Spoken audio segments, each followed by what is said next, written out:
புதுவை உலா நேயர்களுக்கு என் அன்பான வணக்கம். நான் உங்கள் கலாவிசு, புதுச்சேரியிலிருந்து.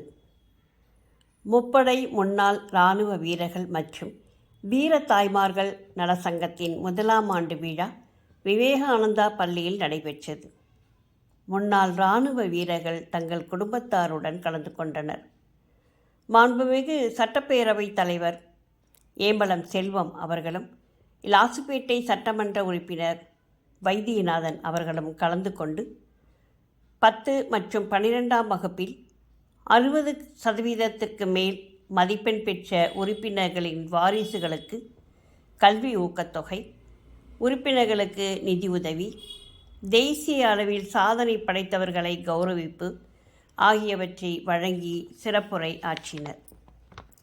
இச்சங்கத்தின் தலைவர் எஸ். மோகன் அவர்கள் கஷ்டப்படும் இராணுவ வீரர்களுக்கு வீடு, வாரிசுகளுக்கு கல்வி, ஓய்வு பெற்ற இராணுவ வீரர்களுக்கு தகுதியான வேலை போன்ற பல்வேறு கோரிக்கைகளை அரசுக்கு வைத்து பேசினார்.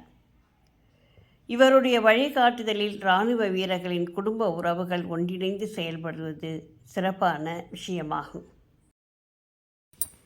இராணுவம் என்றதும் நம் எல்லோருடைய மனதிலும் உற்சாகத்துடன் கூடிய வீர உணர்வு தோன்றும்.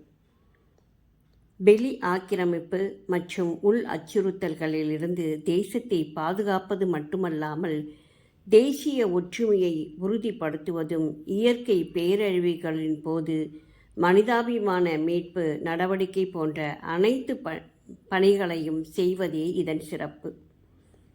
இப்பேற்பட்ட அரிய பணியில் இரவும் பகலும் பனிபடர்ந்த மலை, அடர்ந்த காடு போன்ற பகுதிகளில் உடலை ஊடுருவும் குளிர், வாட்டி வதைக்கும் வெயில் என மாறி மாறி இருக்கும் தட்பவெப்ப நிலை என்று எதை பற்றியும் சிந்தனை இல்லாமல் கடமையே கண்ணாக எல்லை பாதுகாப்பு வீரர்களாக அவர்கள் ஆற்றும் பணியே நாட்டின் அமைதிக்கான ஆதாரமாகும்.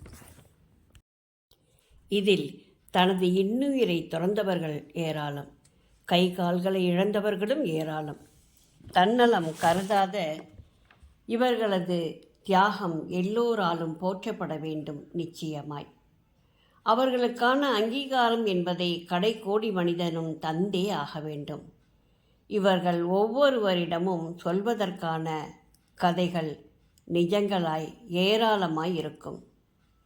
அவற்றை இன்றைய இளைஞர்கள் கேட்க வேண்டும். நாடென்ன செய்தது நமக்கு என்ற கேள்விகள் கேட்காமல் நாம் என்ன செய்தோம் அதற்கு என்ற பாடல் வரிகளை நினைவு கொண்டு நம் நாடு என்ற பெருமிதம் கொள்வோம். தாய் மண்ணிற்கு வணக்கம் சொல்லி சிறப்பாய் வாழ்வோம். ஜெய் ஹிந்த். நன்றி, வணக்கம்.